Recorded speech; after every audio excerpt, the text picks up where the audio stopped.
Assalamualaikum warahmatullahi wabarakatuh. Untuk minggu ini kita membahas tentang konstitusi.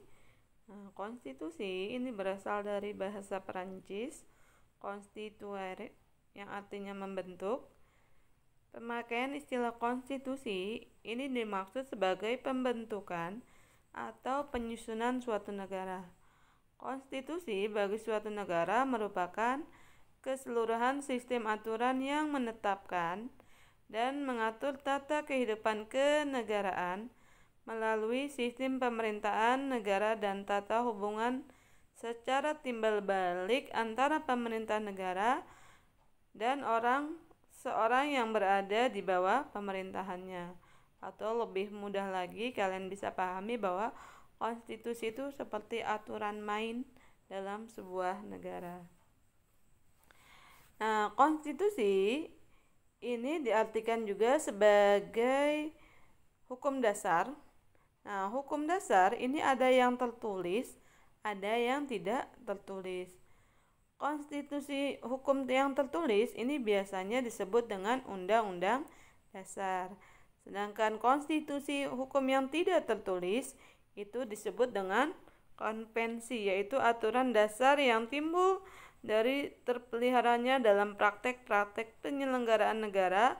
Meskipun tidak tertulis, dengan demikian konstitusi ini lebih luas dibanding dengan undang-undang dasar, karena kalau undang-undang dasar hanya aturan dasar yang tertulis, sedangkan konstitusi ini adalah aturan yang tertulis dan tidak tertulis. Contoh dari konvensi yang tidak tertulis misalnya seperti pidato presiden, atau seperti aturan hukum yang sudah terbiasa digunakan tapi tidak tertulis dalam undang-undang dasar. Nah, di Indonesia ini adalah negara yang berdasarkan kedaulatan rakyat yang dilaksanakan menurut Undang-Undang Dasar, itu tertulis dalam pasal 1 ayat 2, atau dalam arti kata lain bahwa selain itu juga Indonesia adalah negara hukum, itu dalam pasal 1 ayat 3. Nah, Undang-Undang Dasar 1945 ini merupakan hukum dasar yang tertulis atau konstitusi negara Indonesia. Kedudukan Undang-Undang Dasar di negara Indonesia itu adalah hukum yang paling tertinggi tingkatannya.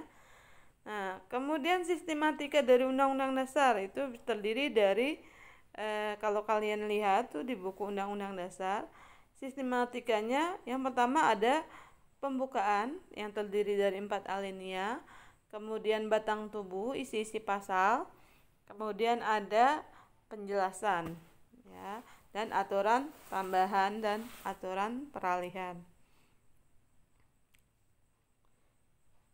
Nah, kalau Undang-Undang Dasar ini sudah dibentuk sebelum Indonesia merdeka, seperti yang tadi Ibu jelaskan bahwa konstitusi itu aturan main. Dalam sebuah permainan, kalau kamu bermain itu kan sebelum bermain harus ada aturannya supaya permainan itu berjalan dengan baik. Nah, begitu juga dengan negara. Negara akan berjalan dengan baik kalau sudah memiliki aturan main. Nah, aturan main untuk negara Indonesia adalah Undang-Undang Dasar 1945 yang dibentuk pada sidang BPUPKI. Masih ingat ya, di materi sebelumnya di bab 1 bahwa kita sudah membahas mengenai pembentukan Undang-Undang Dasar pada sidang BPUPKI kedua. Oke, untuk hari ini Ibu rasa cukup. Nah, untuk tugas kalian kerjakan di Google Form dengan token, ya. Hari ini Ibu akan memberikan token. Tokennya adalah konstitusi. Ya, tulisannya seperti ini, konstitusi, ya. Konstitusi semuanya menggunakan huruf kecil. Sekian dari Ibu. Assalamualaikum warahmatullahi wabarakatuh.